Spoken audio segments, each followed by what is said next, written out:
This is Helpscreen and this is how to cancel Planet's Fitness app subscription. So this is a step-by-step guide, so follow along. So guys, first thing that you will do is go to the settings.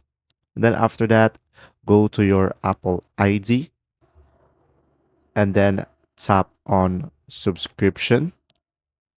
And from there, guys, you will have a list of your active subscription.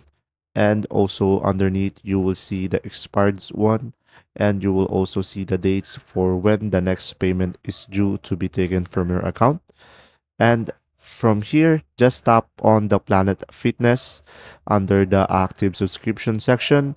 And then from there, you will have an option to cancel subscription at the bottom of the screen. And another window will pop up. And from there, tap on confirm cancellation. And from there, guys, you will not be charged anymore.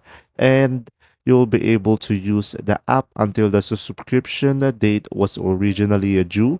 And also deleting the Planet Fitness application or your Planet Fitness account will not cancel your subscription.